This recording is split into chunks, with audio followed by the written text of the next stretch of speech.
Hey guys, Sandy here. Welcome back to my channel. Today is the From Our Scrap Bin YouTube hop. This happens on the 15th of every month. I figured I would show you where I keep my scraps first before we actually get into making a page. So I have this file folder system and I just keep it in rainbow order. So like red, pinks, orange, yellows, greens, blues, purples, grays, blacks, browns, gold, whites, those kind of things. And then I have like black pattern paper, white pattern paper, things that make sense to me in my head. This is some florals to fussy cut. And then, of course, I keep my specialty papers in this area as well. So I'm going to flip through my scraps and let's see what I can do. All right, you guys, so I do admit right from the beginning here, I did cheat a little bit on this layout. I had fully intended on using only papers from the scrap bin, including die cutting out letters, fussy cutting if I wanted to use embellishments.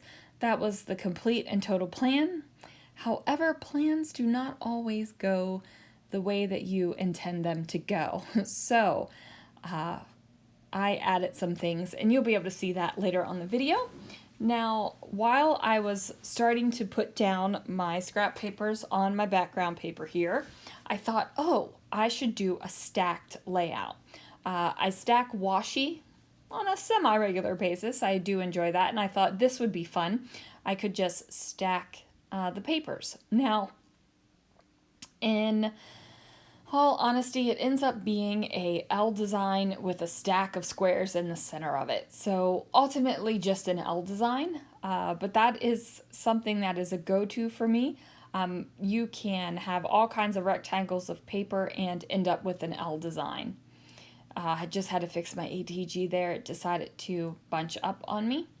And I gotta say, you might be looking at these papers down here and being like, woof. But to me, they work. And they work because there are oranges in the plaid and the floral, and then the pink that is in that floral matches the pink in the other papers. So even though you might not have originally chosen that plaid and that floral to go together, once everything is there, I think it's fine. Plus my photo is a whole hot mess of bright, bold color. So we got like the sunshiny yellow, the big red name, the big bright bold blue, and of course those big honkin' orange cheese balls. So there's all kinds of color just wham in your face in the photo. So if you've got a little bit of slight mix of colors underneath of it, you're not even going to notice it.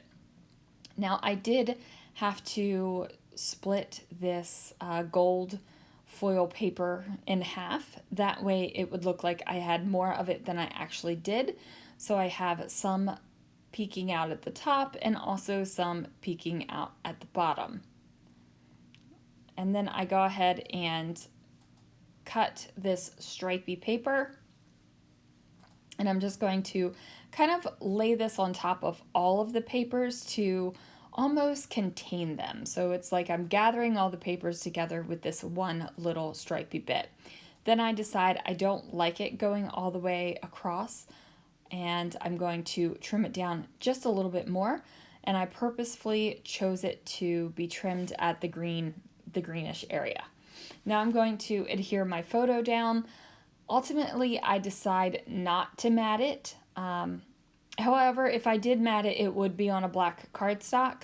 I don't have any black, actually I think I do have a little piece of black cardstock in that scrap bin, but not the correct size to be able to mat my photo on it. So I knew I was going to cheat with some embellishments, so I couldn't cheat with the paper too. So now that I have that down, it's just a matter of figuring out what I want to do. I have these rhinestone bits. I got them on clearance from somewhere. Not exactly sure where. Michael's, I think. Isn't that funny how you can look at the clearance tags and know which craft store they came from based on the clearance tag? Maybe that's just me. I don't know. So I'm going to use these black rhinestones and I'm going to place them over top of that stripy paper that's going across the page.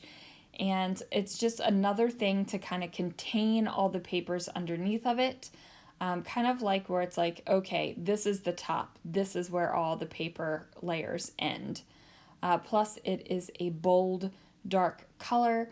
So your eye is going to kind of be drawn to it instead of all the crazy papers that are behind it. Now, I like the crazy papers that are behind it. You might not. You might not like combining this many colors and this many patterns, and that's okay. Like if that's not your jam, but you do like the design of the layout, you could definitely use all coordinating paper. You could tear in one of the layers into a stencil. Like you could do all kinds of fun things. I am trying to use up these letter stickers, so I'm going to spell out the word yum. And I'm already out of M's, so I just used a W upside down. And now I'm going to flip through to try to find some small letter stickers. And I decide to go with pink because there is pink in a couple of the papers. And also there's a little bit of pink in the background of the photo too. You can kind of see my craft mat behind it. So I'm just going to go ahead and use these October afternoon mini markets. And these are fun. And I cannot believe that I was looking at these alphabets and trying to figure out what exactly I was going to spell out. And amazingly, I only have one I left. Like I've used more I's than I have E's and A's. And to me, that is insane. So I'm going to go ahead and make my title to These Are Yum. And then I'm going to journal a little bit about it. And you know, you might be thinking this is something weird to scrapbook about, but you know, you got to scrapbook about all the things. Scrapbook about what makes you happy. So I am taking a Muji pen and I'm just going to do a sketchy doodly border around the outside. And that is just because there is so much going on in the center of the page. The sketchy border around it kind of like fences it in. So it doesn't feel like the page could just spread off out into the abyss. It's contained in this one 12 by 12 page. So now I'm going to get my journaling on the page, and I'm just talking about how Christopher found these Planters cheese balls, and it was definitely a trip down memory lane for us, and how fun it was to share with the kids how cheese balls used to come and be packaged. And you know, it's not just that big old plastic barrel of Utz cheese balls. And if you have no idea what I'm talking about when I talk about Utz cheese balls, you guys are seriously missing out. They are delicious bundles of fake processed cheese. That's truly what it is. So make sure you click on all the links down below, you guys, so you can see what everyone creates when they pull out papers out of their scrap bin. Thanks so much for watching. Thanks for letting me share my nostalgia over cheese balls with you. And I will see you guys again real soon for another video.